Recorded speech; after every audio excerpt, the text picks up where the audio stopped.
What is up, YouTube? Third Impact here, coming at you with my continuation of the One Piece manga reading. So, last time we finished off the Whiskey Peak arc, and we are moving into Little Garden.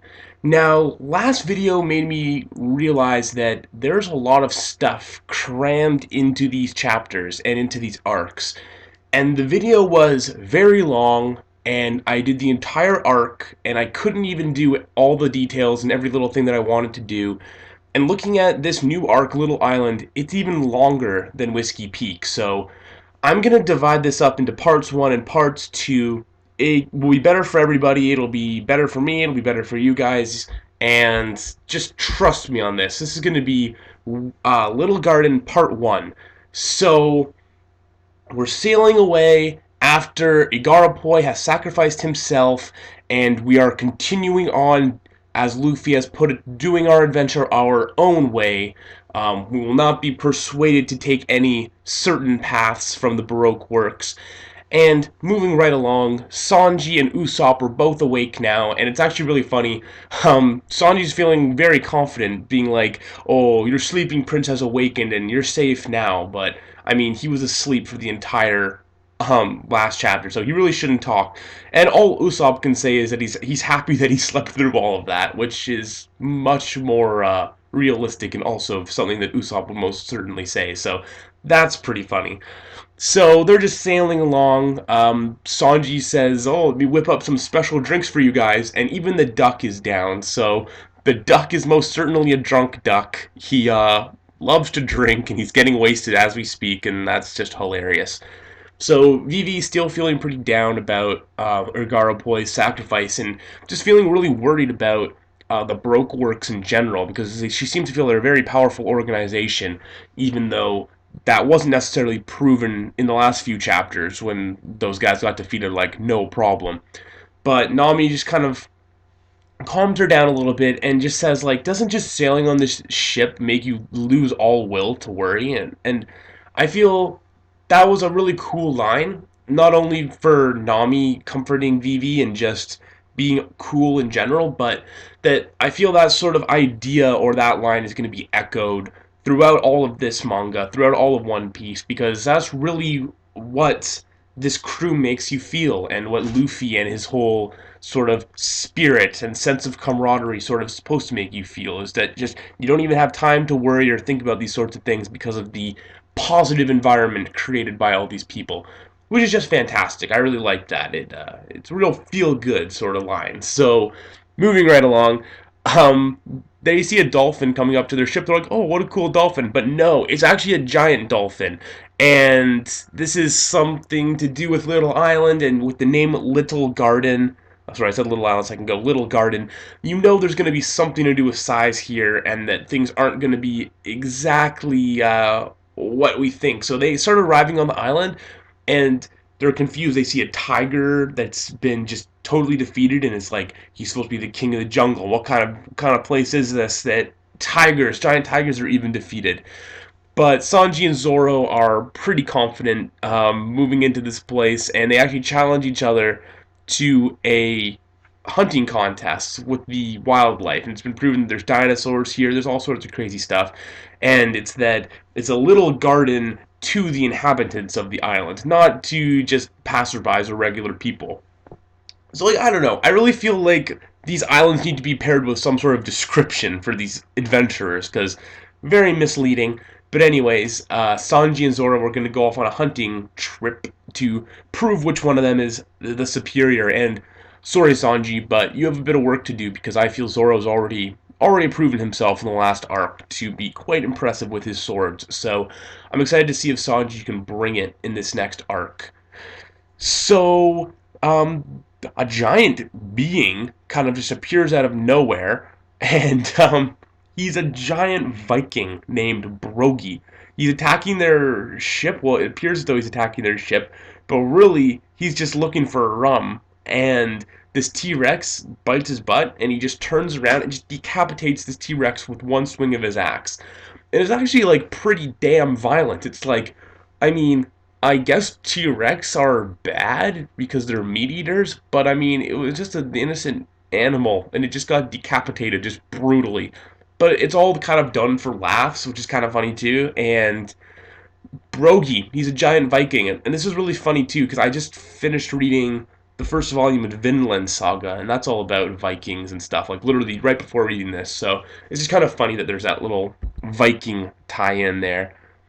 Um, Luffy is just being a complete idiot. He's off with Vivi, and he's riding the pterodactyls flying around. He's riding on the Brachiosaurus, being like, "Oh no, it's fine. These guys were plant eaters, no big deal." But it's like, come on, Luffy, you're an idiot. And then it eats him. So I mean, yeah, come on. What were you thinking, climbing around on dinosaurs? But then a new giant Viking, Dory, just shows up out of nowhere and decapitates his Brachiosaurus to save Luffy. Again, it's so violent. These guys are just ha ha ha ha ha ha, just decapitating wildlife. So pretty silly but funny at the same time, I guess.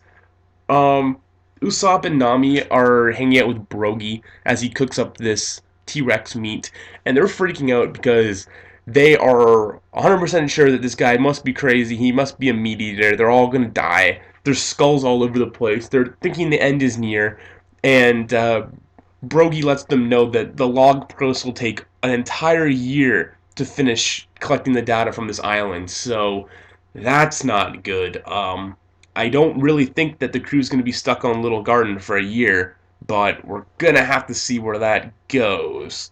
So, on the other hand, it's really funny how Usopp and Nami are freaking out with Brogy while Luffy and Dory and Vivi, but Vivi just kind of off to the side, are just hitting it off really well. Luffy and Dory are goofing off, and Luffy's sharing his pirate lunch boxes with him, which are, specified. There's no veggies in them, so they can give you extra energy, which is a really funny little line to add in there too. But he's saying that he's going to kick this guy's ass if he doesn't enjoy his lunch boxes, and they're just laughing, having a great time. So it's really funny to just see the two different groups and how they're dealing with this sort of situation.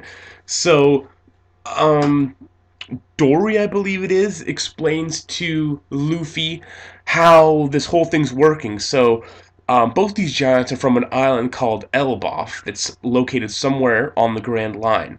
And when people on this island are in a sort of quarrel that can't be decided, they go off to this island where the god Elbaf, which is also the name of the village, oversees the fights, spiritually, of course, and makes sure that the righteous wins the battle and therefore wins the argument.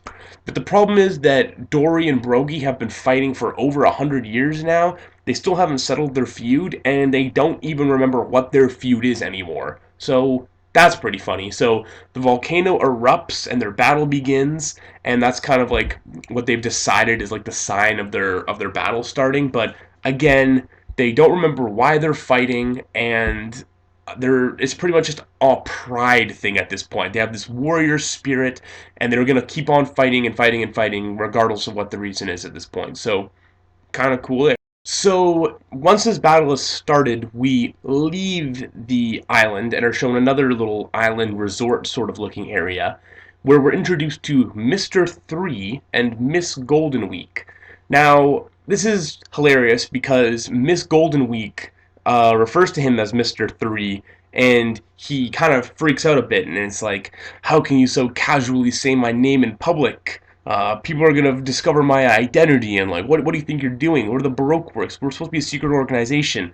But his hair is done up in a really, like, his hair is a number 3, and he's holding a cup that just has like threes all the way around it, and he just seems to be trying as hard as possible to give away the fact that he is Mr. 3, but at the same time doesn't want his name revealed, so that's kind of hilarious. And at the same time, he's saying how overconfident number 5 was, and that was their downfall, that they were too confident. But at the same time, he talks about him and Miss Golden Week and how they're going to use their brilliant intellect as brilliant criminals in order to defeat their next mission, which we haven't quite been explained yet, but it comes up very, very soon afterwards. But I get the feeling that just these Baroque Works people are just complete idiots and they all suck because how can you go from just saying their major downfall was that they are overconfident, but on the other hand, we're absolutely fucking brilliant. So like, he is extremely cocky and overconfident, more so than the people that he's calling out on being extremely cocky and overconfident. So can only imagine where that's gonna go. We go back to Little Garden, and Brogy and Dory are having a crazy fight.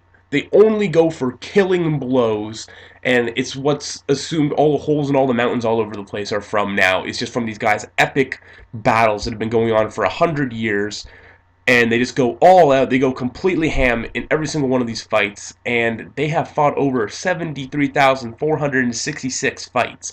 So these guys just keep going and going and going, and Usopp is actually inspired by these guys' fights. Well, some people are like, "This is stupid." It's mainly the more of the female characters. They they think it's like, "Oh, well, this is dumb. They're fighting for 100 years. They don't even know why they're fighting." But Usopp's like, it's a man's battle.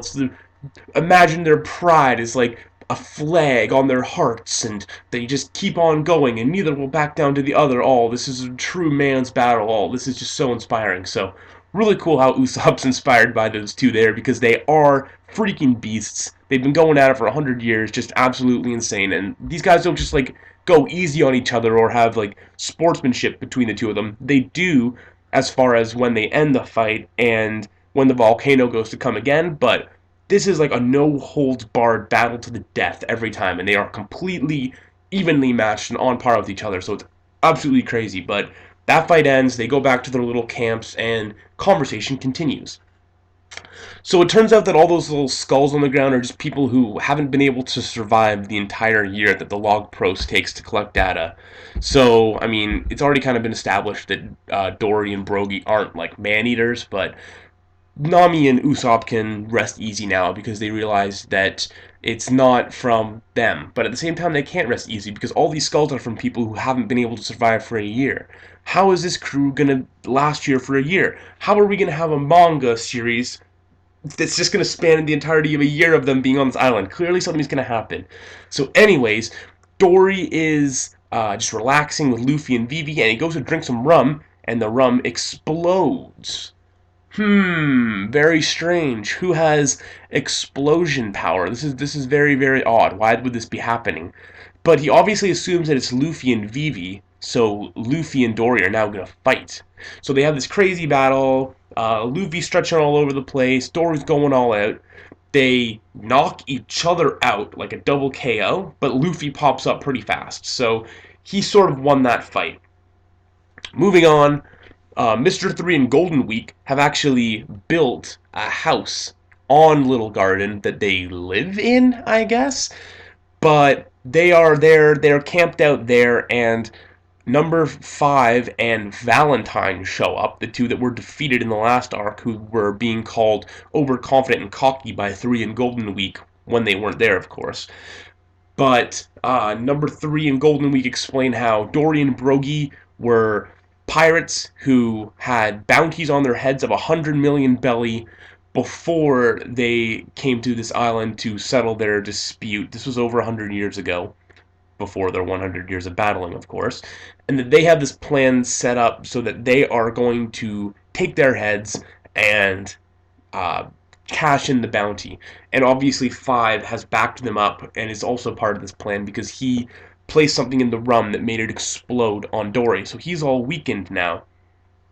So the volcano erupts, the fight is meant to resume, and Dory immediately pops up even though he was already KO'd. He slams his big rock on top of Luffy so that he can't get away and he can't interfere with the fight.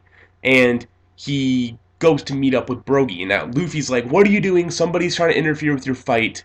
We didn't make that rum explode. Something's going on here. Like, be careful or don't fight." But Dory says he doesn't care. You know how they've been this 100 years. This is a pride thing. They have to do it. So they go in to fight. So, looks like Zoro has caught a Triceratops, and he runs into Nami. but something is up, and Nami is not Nami. I have a feeling this has to do with Miss Golden Week's power, because we quickly see fives, we know threes, we know Valentine. So Miss Golden Week has some sort of illusion power, because Zoro runs into Nami with the Triceratops, something's up, there's screams, we don't get to see what happens. Then Nami runs into Luffy, something's up there, screams, we're not really sure quite what happens. But then Dory and Broggy are having their crazy, crazy fight. Number 3 interferes with some sort of magic that freezes up his leg or something. It makes him slip up in the middle of the fight, and Broggy attacks Dory and kills him with a axe swipe. Pretty crazy. I was actually kind of upset by this. They were both really nice giant Viking people. They were not mean-spirited in any way. They were just living on that island fighting for all this time. Um, and these asshole Baroque Works guys just come in and interfere after all these years, sorry, and totally ruin everything. Luffy's freaking out. He's smashing his head on the ground. He's just completely distraught, and I was a little distraught reading this too. Um, After getting into my new reading of One Piece, starting at Whiskey Peak, there wasn't anything too bad that happened in Whiskey Peak that was very emotional. I mean, Agarapoy dies at the end of that arc, but it's kind of brief. It happens off screen in a way, and he sacrifices himself. This is completely different, and it is much more upsetting to me because these two guys were really built up to be really nice, honorable dudes, and they just 100 years, like over 74,000 battles, and they just like that, Dory's gone. So that's going to be the end of my part 1 of Little Garden read through. Part 2 is going to start off right at this point and take care of the other half. Hopefully that'll be up pretty soon. Hope you guys enjoyed, and I will see you guys soon. Peace.